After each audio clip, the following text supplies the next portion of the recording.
This is iFanboy Pick of the Week 761, brought to you by iFanboy listeners just like you who are washing their hands and wearing their masks and being good. Thank you. Hello, welcome to iFanboy Pick of the Week, episode 761. It's our final episode of the year. My name is Connor Kilpatrick. This is my co-host, Josh Flanagan. Hello, everyone. And we are iFanboy. And every week of this year, every week for the past 15 years, we read our stack of comics. One of us picks the one they like the best. We call it the Pick of the Week. We talk about that book, other books of the week, the Patron Pick. Listener mail sometimes. We have a special segment this week. We'll get to that later. It'll be fun. Here's your spoiler warning. There'll be some spoilers, so exercise some caution. This week, with the final pick of the year, Josh Flanagan goes out on brand, grumpy and angry about comics. It was not a good week. It was like a 3-star week. Interesting. You know, maybe 2.5. Wow. Just in general. You having a bad week? No, actually, you know what's funny is I didn't really not enjoy my comics. I read them pretty early. I got through all of them. It wasn't sort of too many or not enough. And like, I was like, all right, I'll write up that list and send it over to Connor. And like Thursday night, I was like, I have no idea what the pick should be. Like I had to write everything down and stare. Mm-hmm. And then, so what we end up here is Neil Gaiman's Norse Mythology, number 3. I didn't know I had a speech impediment, but there it was. Yeah. Because a combination of I'm very interested, it was over, and I thought, oh, I want more of that. Mm-hmm.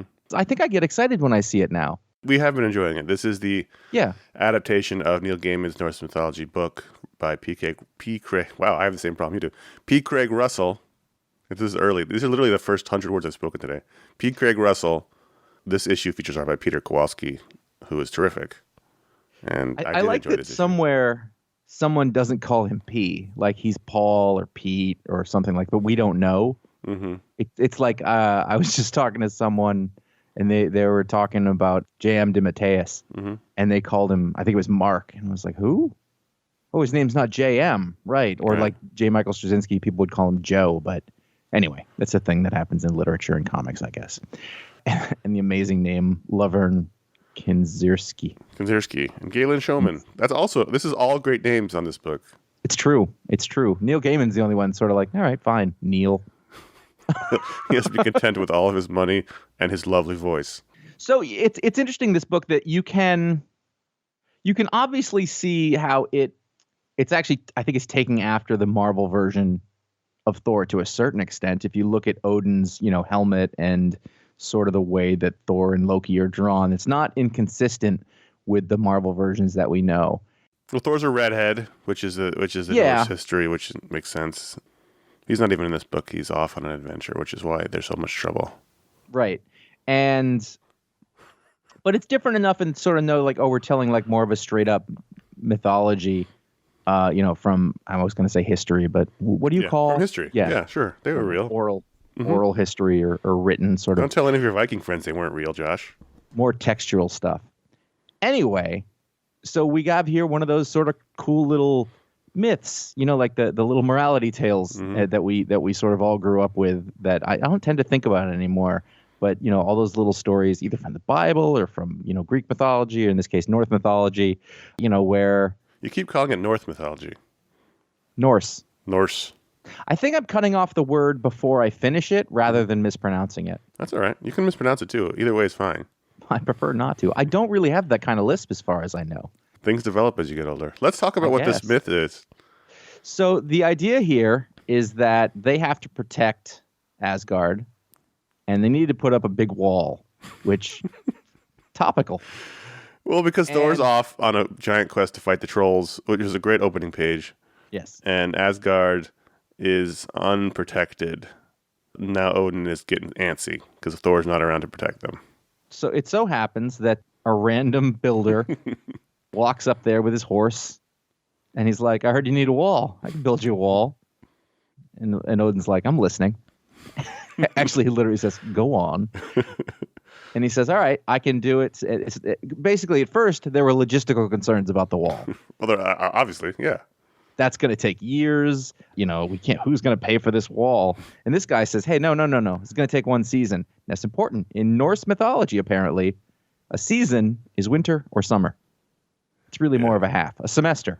Yeah. He says he can build in 3 seasons originally. Then they He says he can do it in 3 seasons. talk him down to 1. And for that, what he wants Freya for his wife, and she's not pleased about this at all. He has a big nose and some huge teeth, so maybe that's a thing. But look at those arms, though. And then he also wants the sun and the moon. He's asking a lot. It's a high quote. He's opening with a high bid on what he needs for this job. Well, he's definitely betting on the fact that there aren't going to be any competing bids. I think, because he'd probably bring that down. And then they're like, well, we can't do this. And Loki's like, but hold on. Let's tell this bitch that if he can't do, this is going to be great, that if he can't do it in 1 season, then we don't owe him anything. And it'll be all good because there's no way he can do that. And then we'll just build on what he didn't finish. It's perfect. And it turns out that he could do it. What's funny is when he proposes it and he leaves to let the court discuss it, they're all like, maybe. Well, that was probably the best pages of it. What the fuck? I'm not marrying this guy.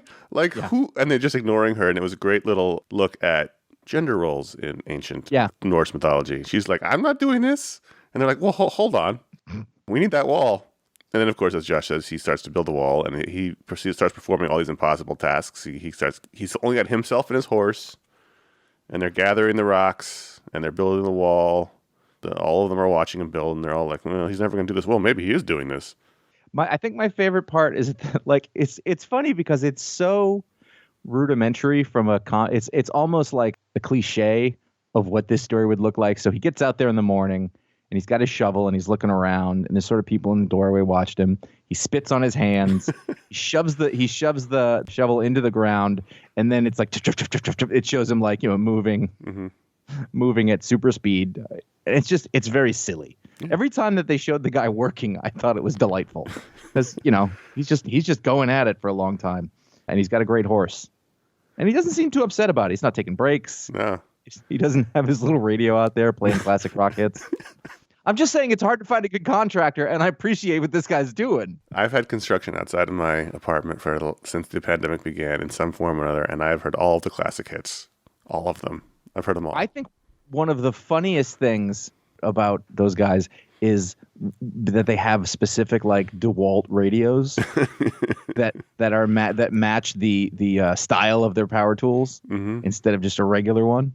Anyway, we're getting off of it. I thought this was a lot of fun. I liked Freya's growing exasperation and hatred of the court as they don't seem to care about her end of the bargain. And isn't she Odin's wife? That's what I was thinking, but they didn't really quite frame it that way. The Norse were open-minded. They were like the early French. Yeah. Peter Kowalski's art was terrific. Yep, perfect. Great character work, great acting, very solid storytelling. Like you said, the whole sequence where he's building the wall, it's all really great as time passes. This is not a one-part story. There's a cliffhanger, so I'm looking forward to seeing what happens next. It kind of feels like classic comics. Like you could have bought this in the 50s, or you could have, more or less, or at any point, like they're just making comic books, using a myth and doing the thing. And I really do. I wasn't super excited about it, like right at first, and then that first issue was kind of fun. And then each time they come out now, it's a little. I feel like that's what Dark Horse does. Dark Horse has like one book at any given time that comes out. Oh, that's a good one. I can go with it that way. And the thing is, these are great stories. I mean, Norse and mythology well told. is full of great parables like this, like any of the old. Yeah, as you mentioned, parables from various sources, and Neil Gaiman is very good at, telling those, retelling those stories. And then P. Craig Russell comes on. This is the last show of the year because neither one of us can talk. Craig Russell comes along and does a great adaptation of it. So I thought this was a lot of fun. Yep, you sent the list through, and I was like, huh. But then I went, you know what? I get it. Yeah, in a week where not a lot of stuff stood out, it wasn't bad books. I was like, well, what did you really enjoy? And this one kept me in the whole time, and it went by really fast, and it's done with a great deal of craft, very sort of workman-like craft, but really just strong comic book. I think P. Craig Russell did the cover. Yeah, he also did the layouts, and he scripted it, I guess. Yes. So he's getting his work on. Great color, the whole thing. It's good stuff. Yeah, it's a good book. I had a good time reading comics this week. I really enjoyed most everything I read. So I don't know what your problem is. I mean, I'm an asshole. But I had a couple of books that could have been the pick that I thought about. Luckily, I didn't have to worry about it. But I would have had a hard time not picking Batman Black and White #1, the new Black and White miniseries, which opens up giving a shout out to Mark Chiarello, who started this and was recently fired, which I thought was funny. Not funny he was fired, but funny that they funny they gave him a shout out in the book. Right. It's kind of, it was almost, I thought it was kind of like an Up Yours sort of. Yeah, and that's what I mean. Funny that way. Yeah. And Andy Corey's one of the editors in this. He was also fired. Anyway, they would do this miniseries off and on for years. It's basically, you get really high-end creators, and they tell short Batman stories in black and white art, and it's usually an art showcase. But in this issue, I thought most of the stories that I read were as good as the art would showcase them. And this issue also featured what I think is probably my favorite James Tynion fourth story, which kicks off the book, called The Demon's Fist, in which we follow one of Ra's al Ghul's minions who just wants to get one punch in on Batman. And when he does, there's like this ecstasy panel that he feels, it's almost like he's tripping. And then Batman beats the crap out of him. I just thought this was a terrific little, 5 pages, whatever it was. I agree with you that I think was probably, it's a really strong James Tynion story. I was like, he's getting better. I didn't. Here, you go on. You and keep talking. Tradmore, was it Tradmore? I think it was Tradmore on the art. Yeah. Yes. I love Tradmore. Very exaggerated, but stylistic and beautiful pages. I thought this was a delightful story. Next up, we had J.H. Williams III, which was more about the showcase of his art talents, which it usually is. Mm-hmm. This one was not great story-wise. It was basically starting off with his mother's pearls, which slowly over the course of the story become the coronavirus, a villain that Batman can't fight. However, he does all the styles here. He does Bob Kane, he does Dick Sprang, he does Norm Brayfogle, he does Jim Aparo, he does Bruce Timm, he does Brian Bolland, he does Capullo, Marshall Rogers. He does a bunch of people here through the course of sort of this Batman history montage. And at the end, Batman puts on his mask and goes to fight crime because Batman knows what's up. He understands infectious diseases. He has top-end respiratory protection stuff. He's got great masks. I don't necessarily need a coronavirus in my comics, but I thought it was a nice touch at the end. Paul Dini and Andy Kubert did a story about bat ninjas attacking the Batcave, which was fine. It was fine. And then Emma Rios did... I didn't really love the Emma Rios story, to be honest with you. That one I didn't like at all. It looked good, but I didn't like it. And then, to me, the showcase was the Greg Smallwood story. G. Willow Wilson, Greg Smallwood story, which was just gorgeous. Gorgeous. That was the best one of the bunch, I think. Both visually and sort of as a story. I think part of my... But look at that. Look at that Smallwood stuff. I know. I mean, look at page 38 when Batman's standing in the shadows while Killer Croc is cooking. I mean, that's why I came to the game. Damn it. Like that was... So good. I saw that and I was like, oh, we need that.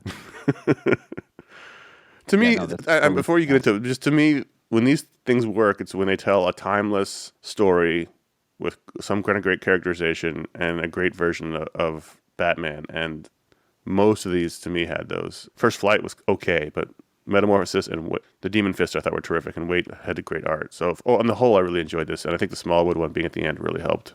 I mean, I guess the thing that I hate Batman poetry. Mm-hmm. And that's what a lot of people end up doing here instead of a story. It's Batman poetry, alone in the dark. And I want to read little short stories. That's what I want. Like the art is impressive on all of these, but it's not necessarily.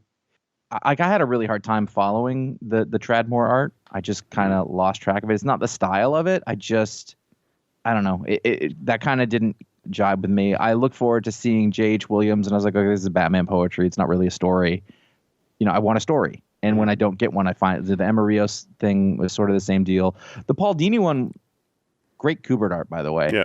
It was an okay story, but at least I was like, all right, well, that was a story that had a sort of beginning, middle, and end. It was kind of silly, but it was fine. I don't know. I just wanted more short stories instead. Like the Emma Rios thing. I don't even think I finished it. Yeah, I started skimming it. It was and I think it closed really strong, obviously. But I would have read every panel that Smallwood did anyway. But at least this one, that was the one. Like that's what you described, a short story that has a characterization. It's got like a little sort of noir twist. It had a nice twist to it. Yeah. Yeah. I wish a majority of them were like that. This one was a perfect short story. Yes. This G. Willow Wilson, Smallwood, Clem Robbins was perfect. Mm-hmm. It told a full story. It had an arc. It ended on a nice note about Batman and looked beautiful. Yep.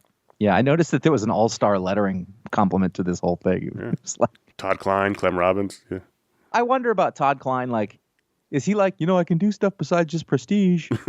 Like, does he? Clem Robbins, haven't seen him in a while. He did all the Preacher, like the Vertigo guys. Next month we got Tom King, Mitch Gerrits, David Aja, Gabriel Hardman. That's not nothing. I'm looking forward to it. The next one looked pretty impressive. So, how are you feeling about getting it together? This is number 3. This is the Sina Grace, a story about young people doing young people things.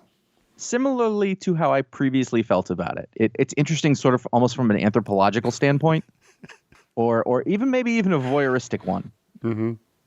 This is what young people are like with their music and sex and drugs. Oh, ambisextrous. Yeah. There was a great bit in here, so it's really hard to sum up. There's a band at the center of this story, a rock band in San Francisco. I don't even know if they're rock. They're music band. There's all kinds of sexual shenanigans going on. The lead singer slept with the guitarist. The bass player got jealous. And then the bass player slept with the lead singer's ex. So they're all angry at each other. And the band might be breaking up because maybe the lead singer wants to go solo. And they're at this gig. Meanwhile, the lead singer's brother is sort of spiraling and he's sleeping around too much. And his best friend is worried. So he brings his gay friend to check out his best friend's behavior to see if it's normal for gay men or if it's out of control. And there's a really great panel where they're all looking at each other while the band's playing. There's just all great storytelling happening and expressions, and I thought that was a terrific panel. I think a lot of it is that I really like this type of book, and I think this is fairly well told, and I think the art really works for what it is. And again, I love this type of book, and we don't get a lot of them. So even though Jenny Fine is on art, I understand why people my age don't do books like this, because it would be super boring. So I'm willing to make those allowances for some of the stuff. It's interesting to see how people, I was going to say how they live now, but I assume this is somewhat exaggerated to a certain extent, dramatized, I guess. It's dramatized. It's also like the subculture of rock, singer and musicians in San Francisco. As we ended up sort of, and band culture is band culture. That's not, those are stories that tend to repeat themselves. I lost track a little bit as we sort of got further into the night, and also they were all tripping on Molly, ecstasy. Yeah, which is, I use the old name, but I think there are a couple of universal, fundamental sort of issues that some of the people are having that are interesting, and they care about each other even though they're fighting. I really like the bit where, all right, let's go inside and hash this out before we start. And they all had the conversation. They got to do well at the show and blah blah blah, and it wasn't just like a big fight. It was problem solving. I don't quite know what's happening by the end of it, but either way, I've enjoyed this, and I would still like to see, it would be great to see more of these in issue form, because I think that maybe these stories exist, but they're only sort of graphic novel sort of type things, and I don't get to those. Maybe, I guess I just remember Image used to do this kind of thing sometimes. Sometimes, yeah. But something now they just do sci-fi mashups. Yeah, you've got to be a long-time person like Sina Grace to get this kind of book done now. Yeah, you have to have worked directly for Robert Kirkman for a while. Or if Kieran or Jamie want to do it, but then it usually has magic in it. Yeah, always, and it's a bunch of music I don't know as well. Superman Endless Winter #1. This was the Endless Winter special. We had 2 Endless Winter chapters this week, 2 and 3. This one is chapter 3. Oh, okay. It's the second one I read. 2 was in Flash. Mm-hmm.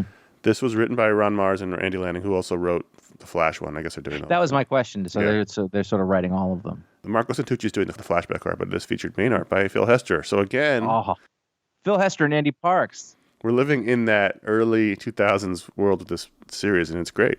I was so excited to see Phil Hester and Andy Parks on there. I want to say I first came across them, Kevin Smith's Green Arrow run a long time ago, and then I will seek that out. And Phil, I don't know that Phil is known so much for his art anymore. He'll do art here and there, but he'll write stories. But it's just such a great style from that time period. Mm-hmm.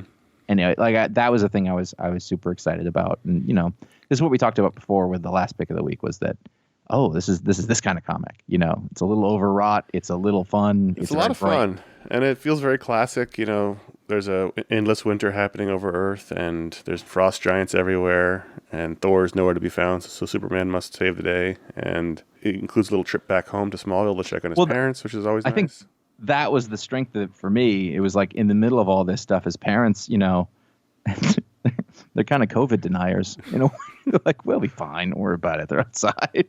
Well, to be fair, they have Crypto outside killing all the giants, so it's a good point. But they want to stop and have a cocoa with Clark before he goes back out again, which is nice. At some point, though, and I need to bring this up, if you're looking at page 19 on your digital reader, yeah, Pa Kent appears to be squirreling away cookies. He totally is, because Ma's got him on a diet. And you can see it in the fourth panel. It's sticking out. Well, now it looks like a pocket square. Ma's got him like a 3-cookie limit, and he's squirreling away cookies in every pocket he can find, because A, Ma's cookies are delicious. And B, sure. Her cocoa is delicious too. So, of course, he's hiding them wherever he can.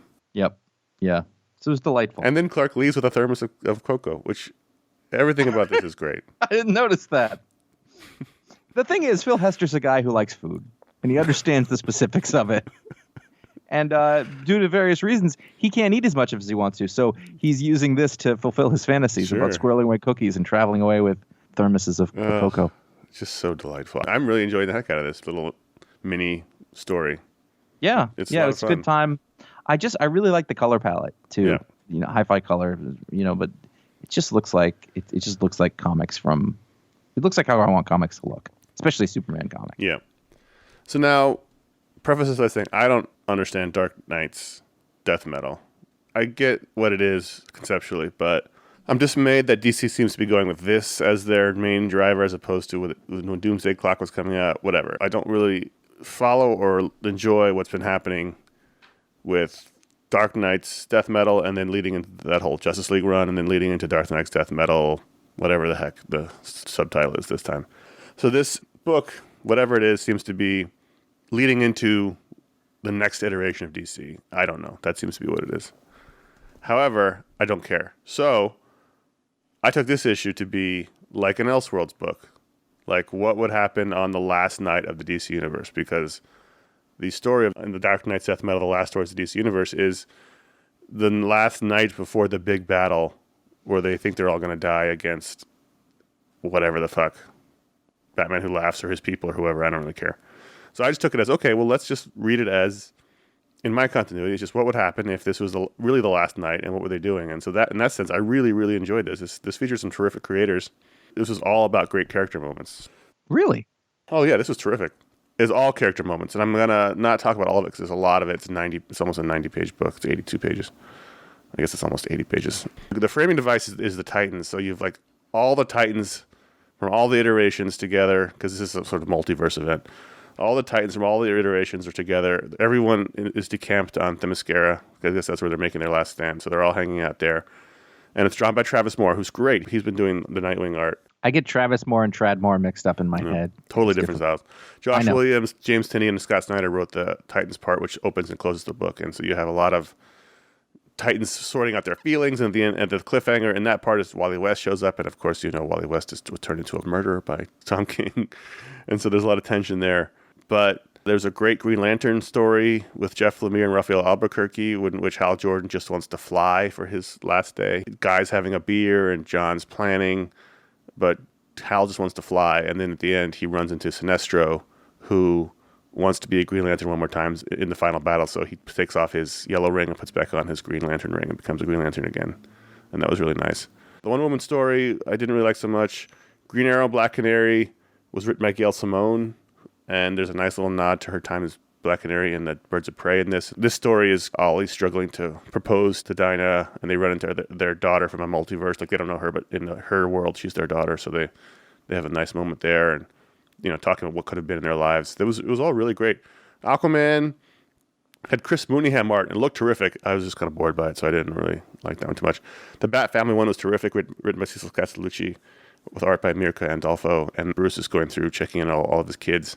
The one thing that didn't ring true, and I think Cecil Castellucci keeps having these moments that don't ring true, but Tim's playing poker and he's cheating, and I thought Tim would never cheat at poker. But then it's all about Dick and Barbara reconnecting. Barbara's really mad at Dick for some reason I don't understand, but they reconnect, and then Batman marries them. So they get married right before they all go off to the final battle. And then the most surprising bit before the close of the Titan story was Superman story by Mark Waid and Francis Manapul. Mark Waid returns to DC after saying he would never come back while Dan DiDio was still in charge. And this was a fucking delightful Superman story. It was much in the same vein as Endless Winter. It looked great. It just featured Superman going around trying to save as many people as he can before the final battle. It's very superhero-y. He gets some old spare parts and he develops this little mini time machine, like a watch. And while it still has chronal energy, he can keep going back an hour, so he can keep going back and saving more people. And so eventually there's multiple Supermans flying around saving everybody until the energy runs out in the watch, and then he has to stop. But it was a terrific mini story. This was a really great issue. Take away all the nonsense of whatever's happening around it, but all the character stuff, which is all this is about, was great. I really was surprised. I kind of read it on a lark and was really impressed. I mean, it doesn't mean I'm going to read any more of it, but this featured great artists, great writers, and terrific character stuff. Well, at the end of it, the story's over, so at least you know. Yeah, I mean, who knows what's coming, what happens after Future State, what's going on with the future of the DC Universe, who knows what Warner Media via AT&T is making them do. Who knows? I don't know. We'll deal with that as it comes. But for the moment, I thought this was a really great what would happen on their final night kind of situation. Mm-hmm. Well, very nice. Yeah, I thought it was really good. So what would happen if you said, hey, I like this show. How can I help make it a thing? Well, you would go to patreon.com/iFanboy. You probably know about that. I'm going to keep this short. That's going to be my Christmas gift to you, or Hanukkah gift, as we're recording this. Whatever holiday you prefer. We have goals. We have hit many of them thanks to the patrons. Let's see. The next one would be the G.I. Joe Corner if we hit that. After that, maybe we even get back to the quarterly barbecue show. It could be crazy. But so far, what's already happened is there are talk explodes and there are book explodes and video shows are being uploaded. Media explode. Yeah, that too. Media explodes. All those. I've lost. Sometimes I lose track myself. Yep. So that's patreon.com/iFanboy. And I say this a lot because I very much mean it. And I know that Connor does as well. We appreciate that support that goes into there so much. I mean, you measurably make our lives better and easier and allow us to keep doing this show. That is an actual thing that happens. And sometimes you buy my kids Christmas gifts. So that's also really helpful. You can go to our Threadless page, which is ifanboy.threadless.com.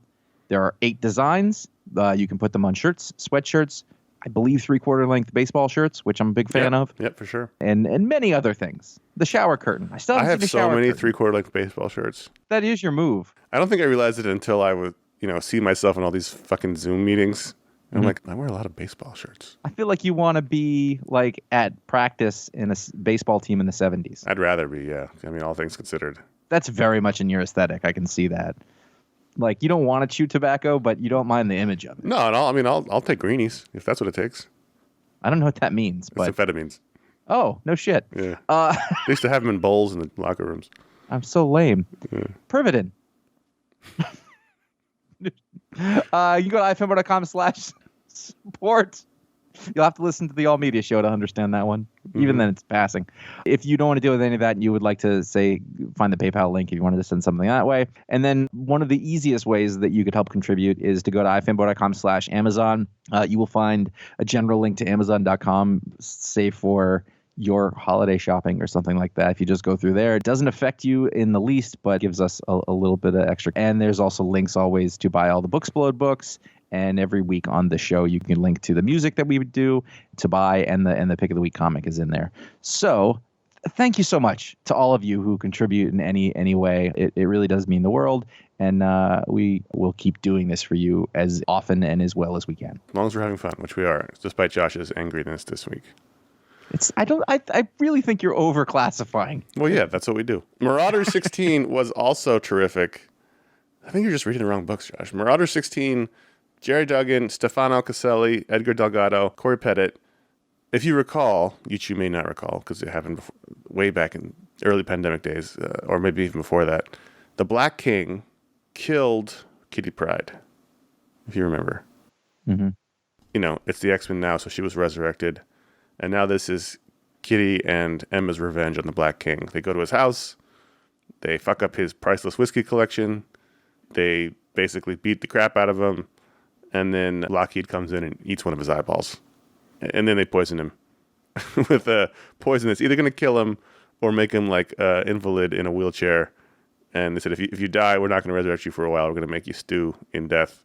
But if you're an invalid in the wheelchair, you're still going to be with us with an eye patch. And so that's what happened to him. He's in a wheelchair with his eye patch.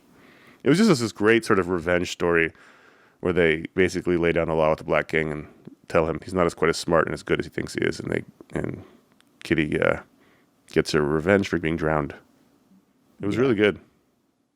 If he's still breathing, then he got off okay.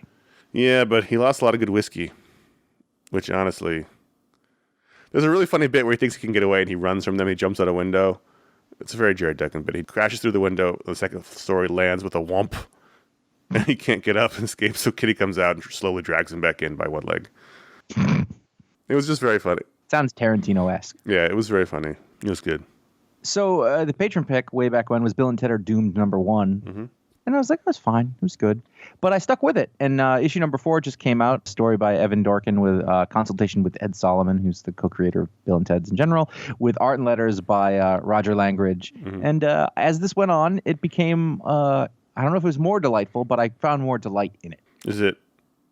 This is over. Okay. Yep, this was the miniseries. They found their way to a music festival in Norway last issue, as I told you, black metal festival, and everybody said death to false metal, which was them, and they tried to kill them. And then they found a town, a fully black metal town, who worshipped evil and the devil, and they were captured. Or no, they were incognito, actually. They disguised themselves, and that's where this issue begins. In this one, there are frost giants released. Things go crazy. Wow, that's all over all these books. Right? Station helps the robot Bill and Ted's build families and houses that are also rockets, and they stop there real quick to save Bill and Ted, and everything's well. And Bill and Ted keep their attitude. They keep their chipper, sunny attitude the whole time. Anything else would be wrong. It was very silly, and I think at the beginning I read that first one either the day after I'd watched the movies, and it was too close. Yeah. But as I got away from it, I was able to sort of enjoy it on its own as a thing. And it set up the fact why there was no station or Robot Bill and Ted's in the movie, because then it started after that. But it was fun. It was a good time. I'm glad I read them. I think those kind of things don't work so often that it should be noted when they do. I'm very, very curious what you thought of crossover number 2 from Image Comics, Donny Cates, Jeff Shaw, D. Cunniff, John J. Hill. So I'll give you my review right now. Yep. I made it to page 3. Wow, interesting. Really, I got to the beginning and they were like naming off all the comic creators, and I was like, I don't care, like right away. And I remember that I had barely held on to what was happening last time, and I started reading the first couple pages, and I just said, I'm not interested in this. Why? I don't know. First of all, Brian K. Vaughan's name is spelled wrong on the first page. Oh no, I didn't even see that. Yeah. I don't know. It was late. It was like after I'd read a bunch of the comics, and I started going, and I was only reading it because I thought, because I wanted to like it, not because I was interested in art, because I like the creators, and but also, Donny Cates has done things I don't really like because it's not my thing, and I thought this probably isn't my thing. But I'm willing to let you tell me if it should be otherwise. I feel like you should at least finish the issue and see what you think. I'm not going to tell you this is great. I don't know that this is anything more than a novelty series at the moment. We've talked about this before. In the real world, quote unquote, the real world, Marvel and DC superheroes and all those kind of characters show up. Oh, this Brian K. Vaughan's name is spelled wrong through the entire thing. Show up in the real world in Denver, cause mass casualties and death, and a dome appears above it and traps them all in there. And so now you're dealing with the real world in which Batman and Superman and the Thing and all these characters are real in the world, even though we can't see them or really name drop them. There is one scene in which we see a bunch of them in prison. We can see Batman and Wonder Woman and Flash and the Thing. So we're dealing with the fallout of that. And in the last issue, a comic store was burned down because comics are now looked as, evil because they cause all this death. And in the beginning of this comic, what Josh is talking about is that there's a news report that Brian K. Vaughan, acclaimed Marvel Comics writer, has been found brutally murdered, and says and the Chiron, 14th comic writer, found dead in 3 weeks. Chip Zdarsky, Scott Snyder, Robert Kirkman still missing. So it's a little bit of a wink and a nod novelty thing. It's not a little bit. I have to have faith that there's a bigger story being told here. The kid that burned the comic store down gets taken to shadowy government organization who give him a weapon that can shut down powers, and he's got a mission to go into the dome and do stuff. And meanwhile, the girl he's destined to fall in love with who worked at the store that he burned down is also going to the dome to find her parents because her parents are trapped inside.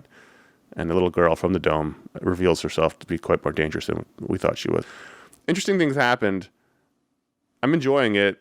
I still want to know what's the bigger story here, other than like a lot of winking and nodding. Nothing you said made me want to pick it up. That's fine. I just like as a concept, I don't, it's not a thing I care about.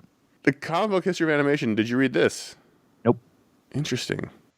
I really like the comic book history of comics, but I just wasn't super interested in the animation thing. And with all the books, I decided to give it a pass. But, I can read it. It was good. The comic book history of animation, #1, Fred Van Lente, Ryan Dunleavy, they did comic book history of comics, which was one of the issues was Pick of the Week, and then it was a book of the month way back when we did that kind of thing. It's great. It was really great. And this is the same format, same kind of thing, going through animation. The only choice that they made that I did not like, and it really bugged me the whole way through, was that for whatever reason, they decided that all of the people here would be anthropomorphized animals. There's no real people. They all are dogs, or they're cats, or they're mice. I mean, it makes sense logically. Or they appear as their, creations, like Walt Disney. Right. Looks kind of like Mickey Mouse. Right. There's some real people, like there's a part where they talk about Teddy Roosevelt, and he's drawn as a real person. But for the most part, like one of these guys is like a snake. He's not like, I don't know. I don't even know what this is. It's like a dinosaur. I'd rather see them as real people. Because also, I don't know most of these people, so I'd like to know, Yeah. That is always fun, that characterization of folks in history that happens in those kind of comic book history things.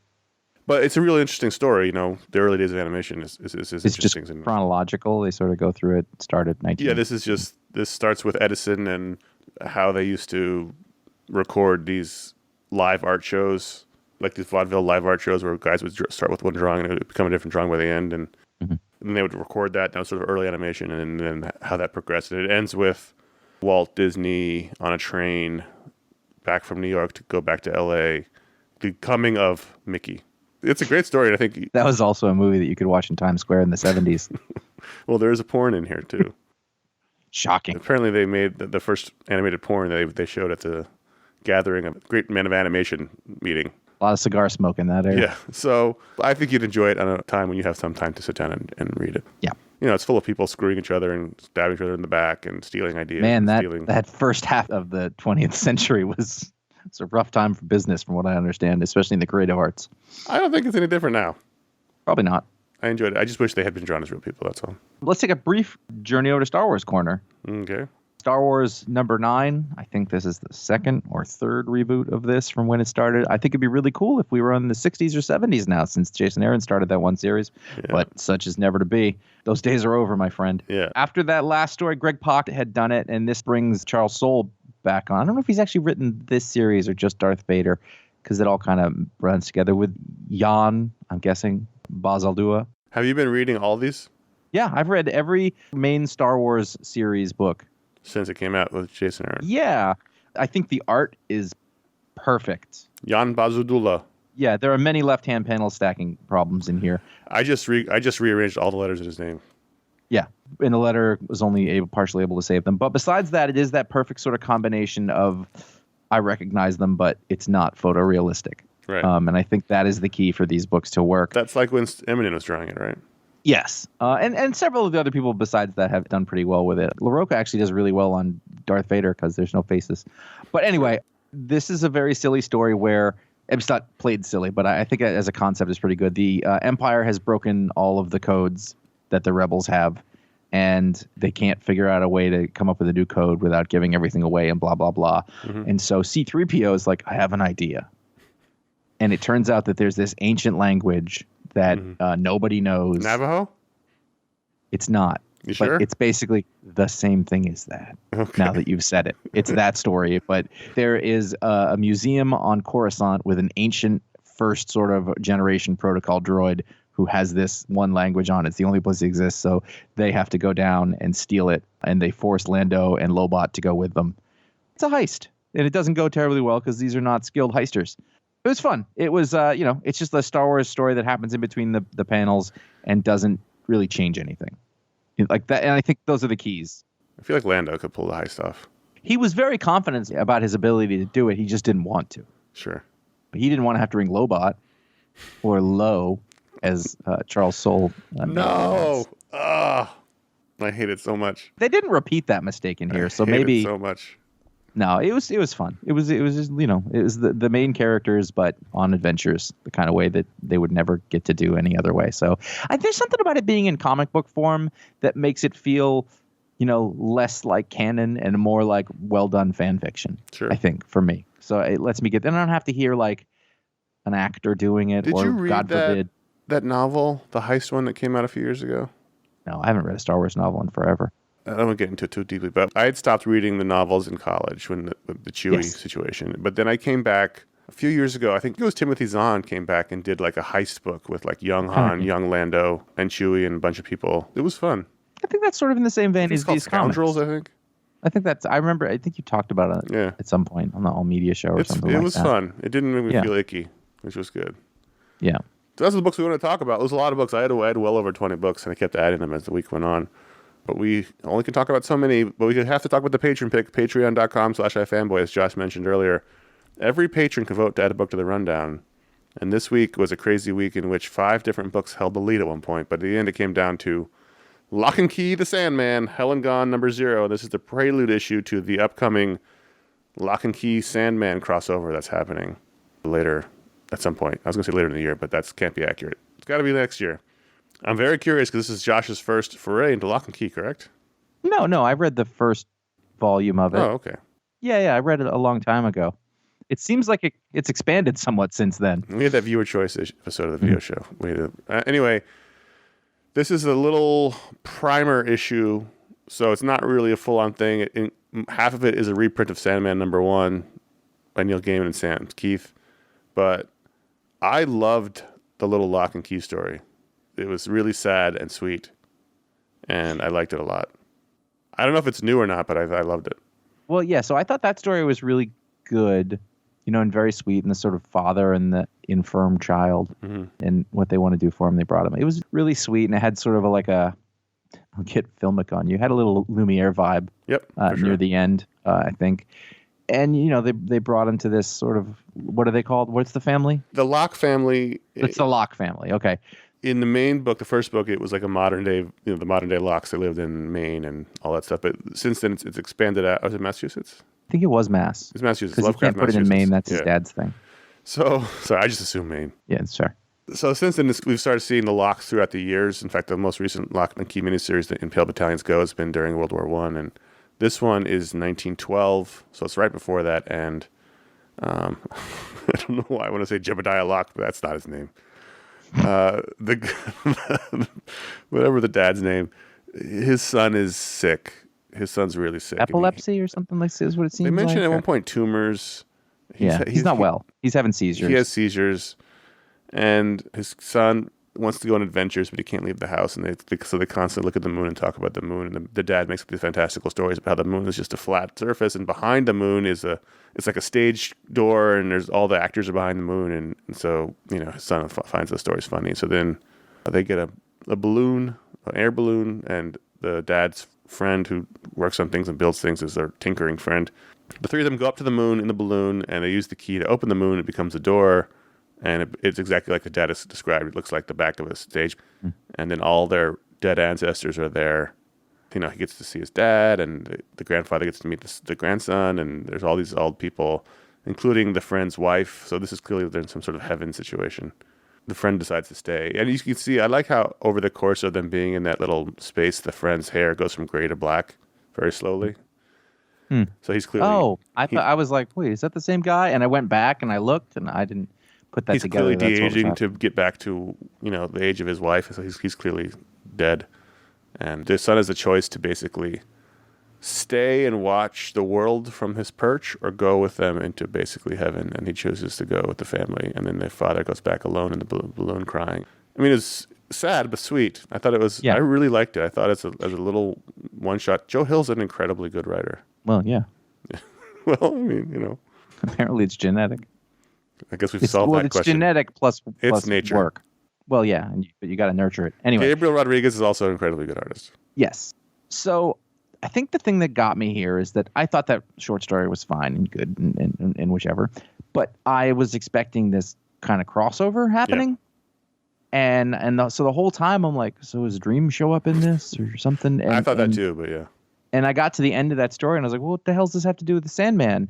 And then I flip through, and I was like, oh, yeah, well, this looks just like the first issue of Oh, this is the first issue of Sandman. So it's a reprint, which is weird. You didn't read the opening essay then, because that explained what you were about to You're going to keep asking me. I did. I read like half of it, and I went, okay, just tell me. I'm going to read the comic book now. This is basically a primer to the 80-page crossover that's to come. Mm-hmm. This is a primer to introduce you to the world of Locke and Key if you're a Sandman fan who doesn't know about it, and then also to sort of prime you back up with the Sandman stuff by giving you the first issue again before the actual... I'd rather they just made the patron pick that one then. Listen, this is issue 0. What are you going to do? It's not out. They didn't get to vote. I don't think I realized it was a 0, but it's fine. It was good. It just kind of wasn't what I was expecting when I sort of started it. Oh, when I saw it come out, I was like, oh, okay, here we go. And then it was... But I liked it. I honestly didn't read the Sandman part because I've read it before. Yeah. I mean, I kind of flipped. I was like, all right, yeah, there's the helm. Cool. I liked the opening a lot. So it's going to be hard to rate this. Oh, February. Okay, February is when the crossover actually happens. February. 2 issues. 2 That'll be good because there's nothing good in the theater then. Oh, actually. So Locke and Key, The Sandman, Hell and Gone, number 0, ratings out of 5. It's tough. 3. I'm gonna go with 4 because there's nothing wrong with it. I love the first story. The second half's a reprint of a comic I've read. Fine, it does its job. If I had gone into a comic shop and I thought, oh, I like Locke, oh, I like Sandman, and I picked this up, I would be expecting it to be something. You know what I mean? Mm-hmm. Like as an object, if I was interested in those two things, I would have been let down by this in the way that I was. Is Locke and Key on Netflix right now? I don't know. It says Locke and Key now streaming on Netflix. And then one of the many ads in the back. That's how many. You know what else is on Netflix? Fucking everything. Are you sticking with it? Are you going to read the crossover when it happens in February? I might. I'm guessing. I would be shocked if that doesn't end up being the patron pick at that time. I mean, this was only one of 5 books, and it also only won by single vote. So yes, but now we've talked about it. The patrons are capricious and unpredictable. Can I use this moment, by the way, to just say, you know how in America, Josh is going to burn it all down in the final episode of the year. One of our big problems is that everybody is enfranchised and nobody votes. Yep. Like the turnout this year was the highest ever. But it was still, nearish 50%. So half the people went, eh. And I'm saying, you become a patron, you come to this thing, you're looking, you're listening to the show. More of you need to vote. Yeah, I think about 10% of the patrons vote. The super users. It's not a hard thing. I think it's a fun thing. I think it would add more to the show to have more participation and voice in that. I really do. I think this was actually a good patron pick, to be fair, because it's a thing that I might not have read, but it's a thing that we could have a discussion about. Mm-hmm. And I know that if you're a fringe voter, you're going third party or green, you might not get your books in there a lot. But you never know because you don't know what other people are doing, and comics are weird. It's blind voting, so you can't tell what other votes are. Yeah. More people need to vote. I really wish that, the 90% of you would avail yourselves of that. Not for any other reason. I just think it would be interesting. I think it would be more interesting. Yeah. I hope more people vote next year. It's fine. I'm not denigrating those who do vote. I think it's great. And I appreciate it's almost the same people every week, but like I said, only about 10% of you vote, which in terms of internet engagement is actually really high. So I'm not really. Yeah, no, that totally makes sense. But if you listen to this and you're like, I don't know, maybe to get to it, just get yourself in the habit. I think that that'll be fun. Patreon.com/iFanboy. If you want to become a patron, help the show out. And also, if you want to vote to add a book to the rundown or avail yourself of the many other perks that comes with being a patron. Let's thank those who give the $5 or higher level, those patrons who do get their own superpower live on the show. So for the last time this year, Josh, kick it off. Now, I like this. There's a chance I may have used it at some time in the past, fine. But I don't think. Alex Howard can walk up to anybody and run his hand down their face and say, sleep, and they'll sleep. What was that from? I don't know. It's become one of those. I think for me, it's become one of those pop culture things that just shows up, and there's something. It was it's in apocryphal something. now. It was some movie. I'm sure it was, but I know that it's just a thing that I have done for years. Sometimes to my children, it's never worked. But sleep, and then you run your hand down the front of their face, palm open. It's not creepy at all. It's not like it's not a permanent sleep. They don't put them in a coma. Right. You go to sleep for if you were to lay down and take a nap at that point, you'd sleep for that long, an hour or so. And have a great nap. Just a great deep sleep. You'd wake up refreshed. Unless of course, you were standing at the time and you've fallen, which happens sometimes. It's better if you're in a comfortable chair and Alex Right. comes up to you. Use your power wisely, Alex. Well, that's anybody. Take into consideration where people are standing or sitting or laying down. Unless it's a heist escape situation. Carmine Puma, which God, I hope is a real name. That's a great name. Carmine Puma. So you know how like Storm is the master of, weather? Yes, I do. Can create gale force winds. Carmine can create a light breeze. Oh, that's nice. If it's feeling stuffy, or if it's a little hot, Inside? anywhere, light breeze. If you're outside, walking around, and it's a little hot. Here you go. Here's a light breeze for you. Just a comfortable light breeze. Could he blow off a hat? Lift the skirt? If the hat wasn't on super tight, it's not windy. It's not a gust. No. You don't feel like, oh man, it's windy. It's like, oh, that's a nice breeze. Yeah. Not a some like it hot situation. No, and he's never in a house or an apartment that feels like hot and stuffy. There's always a nice cross breeze going in his house. Strong. Yeah. Alex and Carmine, they were patrons at patreon.com/iFanboy. Normally here's where we talk about our emails, but we have another segment to do. But I'll just say, contact@ifanboy.com is how you can get your email in the show. We thank everyone who wrote in this year.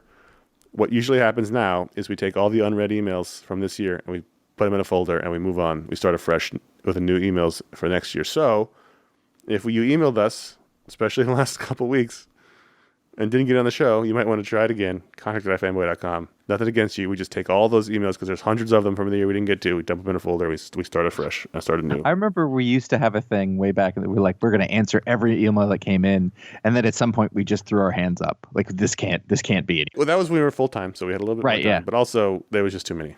It was just too many.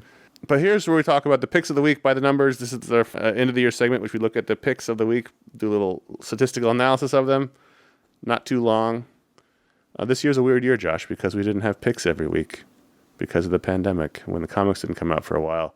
Oh, yeah, I guess you're right. So this year there was only 43 picks of the week as opposed to usually there's 50, 51, 52. So there was about 6 weeks there where we didn't have picks. Really? We did it that long? In my mind, it's like 2 or 3 weeks, and then we No. It was like 6 or 7 weeks. That makes sense.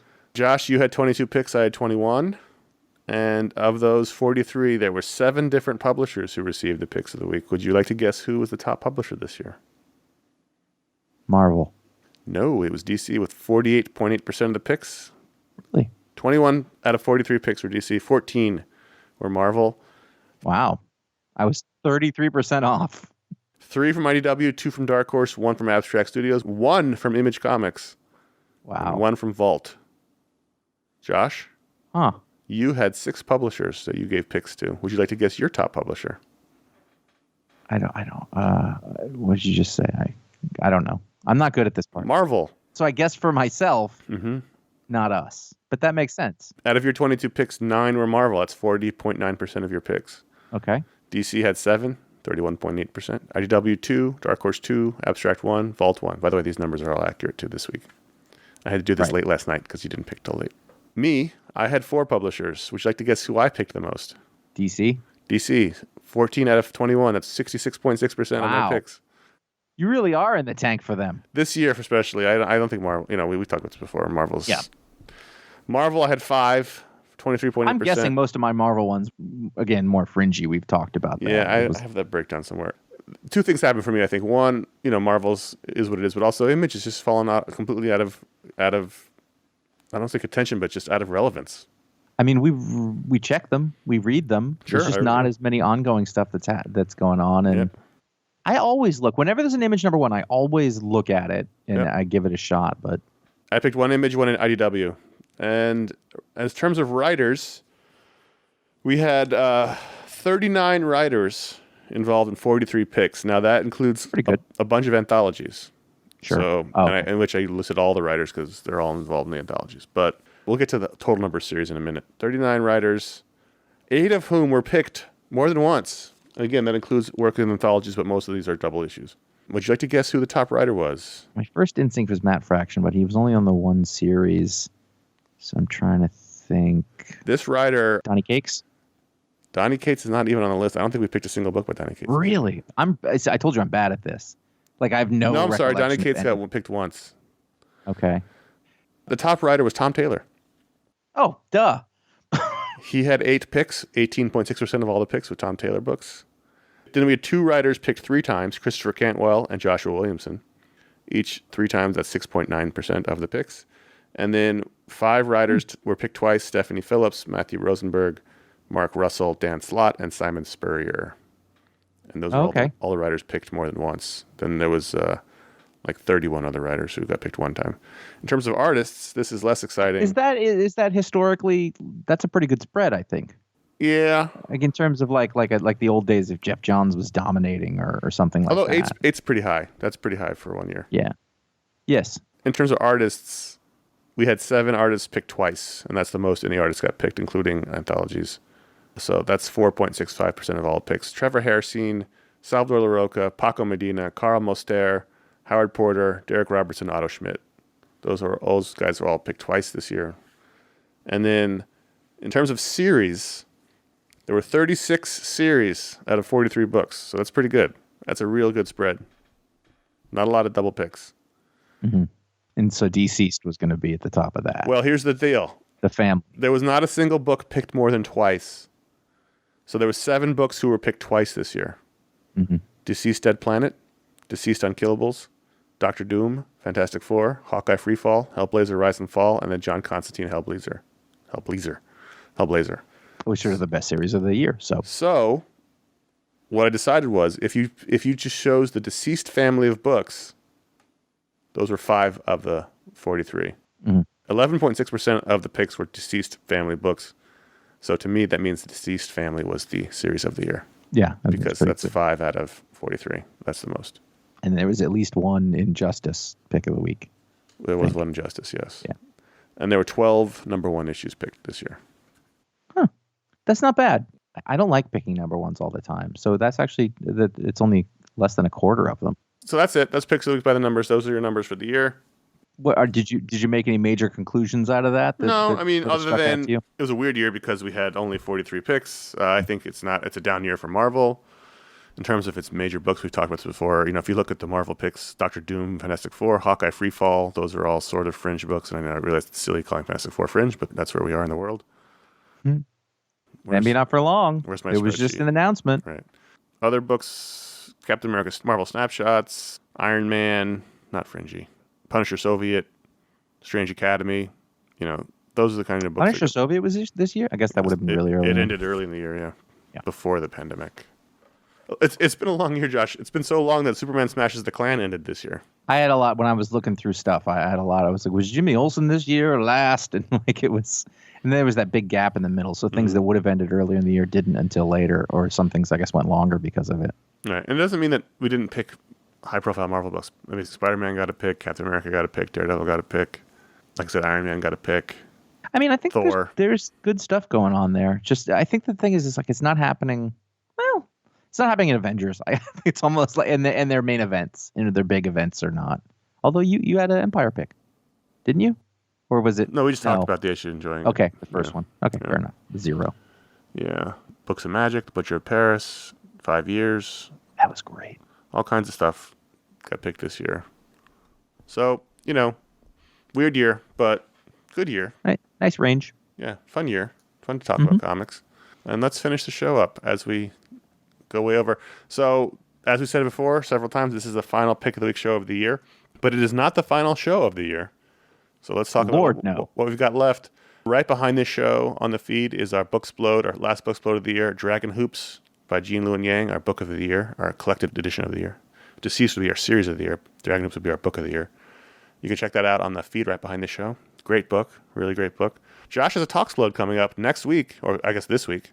Yeah. This week he'll be talking to Christopher Cantwell, who was just on the list as having been picked twice this year. Doctor Doom and Doctor Doom, twice. Doctor Dooms. And co-creator of *Halt and Catch Fire*, one of our favorite series of the last decade, and currently co-showrunner of the Paper Girls series. And a terrific comic writer. Incredible comic book writer. Really terrific. He's writing Iron Man. He wrote that great Fantastic Four body horror book, which was not my cup of tea in terms of horror, but it was great in its own. A good number of books for Karen Berger at Vertigo as well. So that's something to look forward to coming out this week. Probably have it on Thursday for you. And then after that, next Sunday, a week from today, when you're listening to this when it comes out, on the 20th, is our All Media Spectacular, in which we close up the year talking about the things we enjoyed.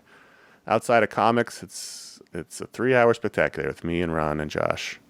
And then we're taking a break. And we'll be back on January 10th with a new pick of the week for you. The last Wednesday of this month and the first Wednesday of the next month, we're not reading the comics for that week, and then we'll read them, but you know what I mean. And then we're back on the 10th. We'll be refreshed. We'll be able to pronounce words and names. Josh will find the joy in life and comics again.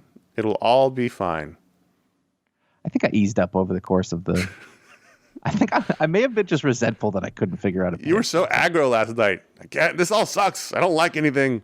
It was like 1 a.m. and I was still working on it. And there's like 15 anthologies. And it's like, oh. Yeah, I get you. Listen, I told you the last 3 books I read total 200 pages. If I'd been you, I'd been pissed.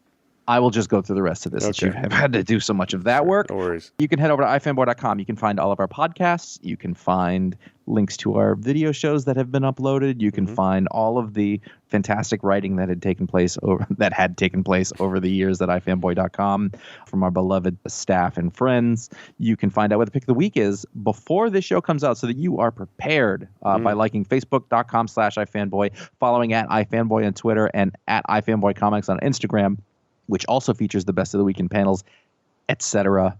I have some of those. I had some good ones last week, and I just didn't get to it. It was like Sunday. This week, I'm gonna give a couple. You can follow us individually on Instagram at CSKillPatrick and at J.A. Flanagan. You can subscribe to our YouTube page over to youtube.com/iFanboy. You keep up to date on the old video show re-uploads. This past week, I didn't edit. I didn't do this. That's okay. I got it for you. Yes. I did want to call one out this past week. We had some fun ones. We had a mini in which Josh did some bin diving for old Thor covers. Which, I don't know if you remember, Josh, we shot. Is that in Hanley's? Jim Hanley's Universe. We were there to interview somebody, and we had a few minutes to wait. So we said, let's shoot a mini real quick. And so we shot a mini with you just going through. I think we were there to do, was it Kevin O'Neill?